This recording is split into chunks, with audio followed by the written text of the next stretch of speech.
CM Suvendu अधिकारी का बड़ा फैसला। ममता बनर्जी बोली खेल हुआ है। पश्चिम बंगाल की राजनीति में अब सिर्फ एक नया तूफान उठता हुआ नहीं दिखाई दे रहा है, बल्कि अब भूचाल आ गया है। चुनाव खत्म हुए, सरकार बन गई, शुभेंदु अधिकारी मुख्यमंत्री बन गए, लेकिन अब जिन अधिकारियों ने चुनाव करवाया था उन्हीं को सबसे बड़े पदों पर बैठाया जाने लगा है और इसी को लेकर विपक्ष बड़ा हमलावर हो गया है। सोशल मीडिया पर सवाल उठ रहे हैं कि क्या बंगाल चुनाव के बाद अब इनाम वाली राजनीति शुरू हो चुकी है? क्या पश्चिम बंगाल में जिस तरीके से खेला हुआ तो क्या अब उसी का इनाम दिया जा रहा है? ये सवाल सोशल मीडिया पर उठ रहे हैं, क्योंकि पहले एक अधिकारी को मुख्यमंत्री का सलाहकार बनाया गया और अब दूसरे बड़े अधिकारी को सीधा राज्य का मुख्य सचिव बना दिया गया। यह हेडलाइन देखिए, जिसके बाद आप खुद समझ जाएंगे। मनोज अग्रवाल बने पश्चिम बंगाल के मुख्य सचिव, इन्हीं की निगरानी में संपन्न हुआ चुनाव। अगली हेडलाइन देखिए, कौन है मनोज अग्रवाल, जिन्हें बनाया गया पश्चिम बंगाल का मुख्य सचिव? एसआईआर है कनेक्शन।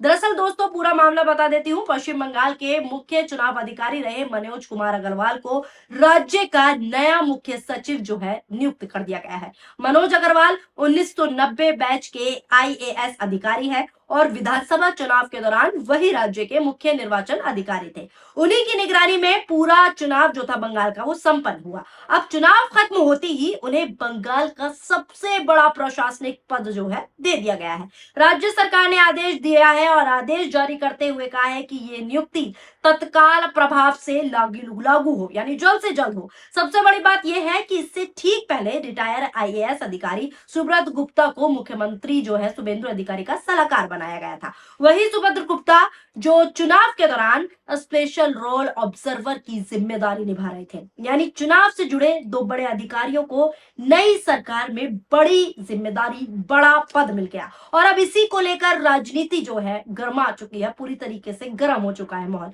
कांग्रेस और टीएमसी लगातार इस पूरे मामले पर सवाल उठा रही है। कांग्रेस नेता सुप्रिया श्रीनेत ने सोशल मीडिया पर भी पोस्ट किया और पोस्ट करते हुए वीडियो भी शेयर की। उन्होंने पोस्ट में लिखा कि कल बंगाल में पूर्व आईएएस सुभद्र गुप्ता ने एसआईआर का स्पेशल ऑब्जर्वर बनाया गया था। उन्हें मुख्यमंत्री का सलाहकार नियुक्त किया गया था और आज मनोज अग्रवाल, जिन्हें चुनाव के वक्त सीईओ बनाया गया था, उन्हें मुख्य सचिव नियुक्त कर दिया गया। फिर उन्होंने तंज कसते हुए लिखा कि अब निष्पक्षता पर सवाल मत उठाइए, यानी सवाल तो अपने आप ही पैदा हो रहे हैं। नजर डालिए सुप्रिया श्रीनेत के इस वीडियो पर।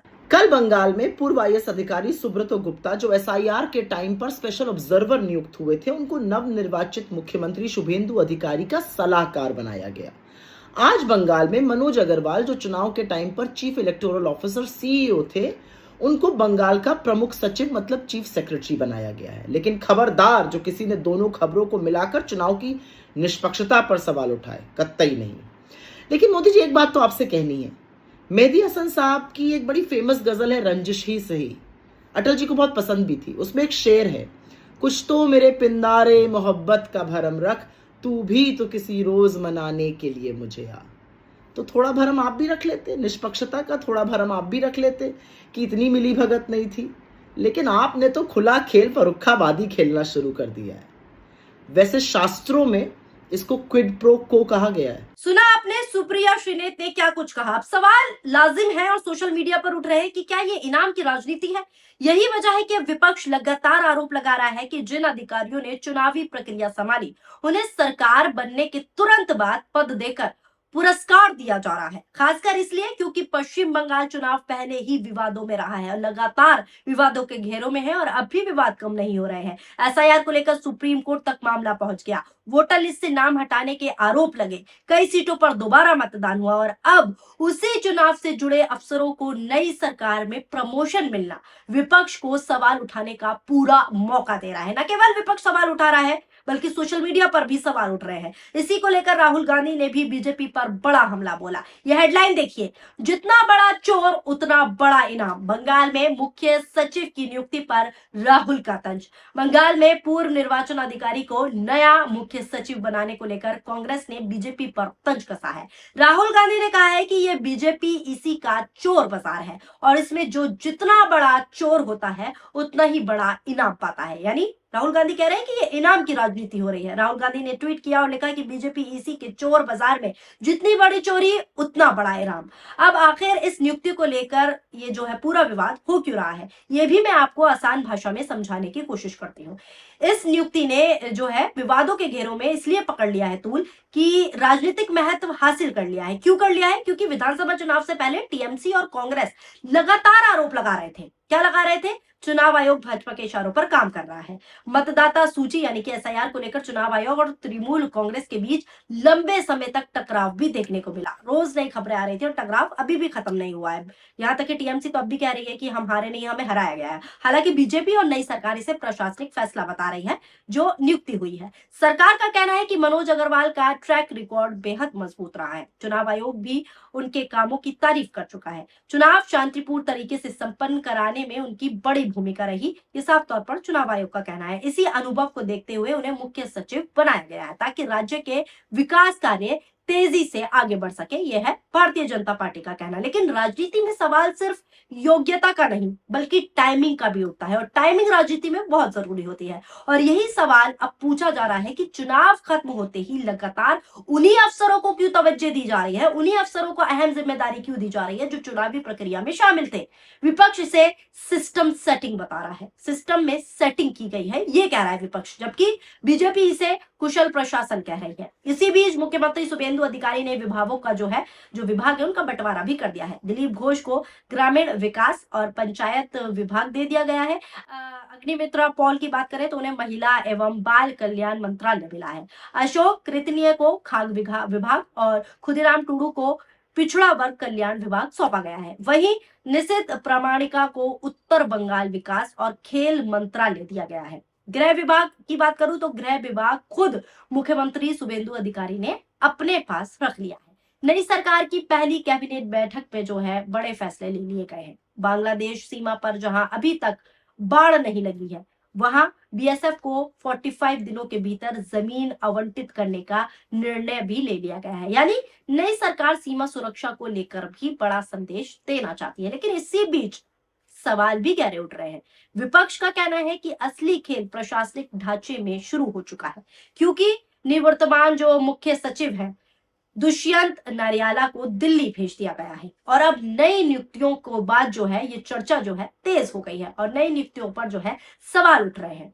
भेंट की राजनीति कहा जा रहा है, पुरस्कार की राजनीति कहा जा रहा है और कहा जा रहा है कि पुलिस और प्रशासन कई बड़े पर्दों पर जो है फेरबदल करवा रही है। यानी बंगाल में अब सिर्फ सरकार नहीं बदली, पूरा प्रशासनिक सिस्टम बदलने की तैयारी चल रही है, ये विपक्ष का कहना है। सोशल मीडिया पर इस पूरे मुद्दे को लेकर जबरदस्त बहस छिड़ गई है। कुछ लोग कह रहे हैं कि ये नई सरकार का अधिकार है कि वो अपने भरोसे के अधिकारियों को जिम्मेदारी दे और होना भी चाहिए। लेकिन वहीं दूसरी तरफ अगर विपक्ष की बात करें तो सोशल मीडिया पर विपक्षी समर्थक इसे चुनावी प्रक्रिया पर सवाल से जोड़ रहे हैं और कह रहे हैं कि खासकर इसलिए क्योंकि ममता बनर्जी पहले ही चुनाव में गड़बड़ी और एसआईआर को लेकर सुप्रीम कोर्ट जाने की बात कह चुकी है और जब सामने से देख रहे हैं तो वही अधिकारी प्रमोशन में आ रहे हैं, उन्हें ही भेंट मिल रही है जो इसमें शामिल थे चुनाव में। और अब यही मामला राजनीतिक रूप से और बड़ा होता दिखाई दे रहा है क्योंकि बंगाल में चुनाव के बाद भी सियासी लड़ाई जो है खत्म नहीं हुई है, सियासी पारा अभी भी हाई है। एक तरफ नई सरकार अपने फैसलों से प्रशासनिक पकड़ जो है मजबूत करने की तैयारी कर रही है, दूसरी तरफ ममता बनर्जी और विपक्ष लगातार चुनावी प्रक्रिया और नियुक्तियों को लेकर सवाल खड़े कर रहे हैं कि ये नियुक्तियां भेंट वाली नियुक्तियां हैं, भेंट की राजनीति है। पश्चिम बंगाल में सरकार बदल चुकी है लेकिन राजनीतिक जंग अभी भी जारी है। चुनाव कराने वाले अधिकारियों को बड़े पद मिलने से अब विपक्ष को नया मुद्दा मिल गया है कि उन्हीं को बड़ा पद क्यों मिल रहा है जो चुनावी प्रक्रिया में शामिल थे। कांग्रेस और टीएमसी खुलकर सवाल उठा रही है जबकि बीजेपी इसे मजबूत प्रशासनिक फैसला बता रही है। लेकिन सबसे बड़ा सवाल यही है कि क्या ये सिर्फ सामान्य नियुक्तियां हैं या फिर बंगाल की राजनीति में कोई बड़ा संदेश छिपा हुआ है, क्योंकि चुनाव खत्म होने के बाद भी बंगाल की सियासत अभी तक शांत होती नजर नहीं आ रही है। हर पल, हर घंटे, हर दिन नया मामला आ जाता है। फिलहाल जो ये नियुक्ति हुई है उसे लेकर आप अपनी विचारधारा या कहूं अपनी प्रतिक्रिया क्या रखना चाहते हैं? आपको क्या लगता है जिस तरीके से विपक्ष हमलावर है कि ये नियुक्ति जो की गई है, ये कोई नियुक्ति प्रमोशन जिस वजह से किया गया है, पर्दे के पीछे कोई और बात है? विपक्ष का साफ तौर पर कहना है, खुले शब्दों में कहूं तो साफ तौर पर विपक्ष का कहना है कि बीजेपी ने चुनावों में धांधलेबाजी की और जो अधिकारी चुनाव में धांधलेबाजी करने में शामिल थे उन्हें अब इनाम दिया जा रहा है, गिफ्ट दिया जा रहा है, गिफ्ट की राजनीति हो रही है। तो आपको क्या लगता है, क्या वाकई जो विपक्ष राहुल गांधी से लेकर ममता बनर्जी तक सवाल उठा रहे हैं कि ये नियुक्ति नहीं बल्कि गिफ्ट की राजनीति है, तो क्या वाकई में ऐसा है, या फिर भाजपा जो कह रही है कि प्रशासनिक सिस्टम को मजबूत करने के लिए किया जा रहा है, उसमें पकड़ बनाने के लिए किया जा रहा है, या ये ऐसा है? ये तो आने वाला वक्त ही बताएगा कि असली सच्चाई क्या है। लेकिन फिलहाल सुप्रीम कोर्ट तक जो है ममता बनर्जी पूरी टीएमसी पहुंच चुकी है। वहीं दूसरी तरफ नियुक्तियों को लेकर भी अब सवाल उठ रहा है। आपकी इस खबर को लेकर क्या राय है, नीचे कमेंट बॉक्स में अपनी प्रतिक्रियाएं जरूर दीजिएगा। वीडियो पसंद आई हो तो वीडियो को लाइक कीजिए और हमारे चैनल पीआरबी को सब्सक्राइब करना ना भूलें। शुक्रिया, धन्यवाद, नमस्कार, जय हिंद, जय भारत।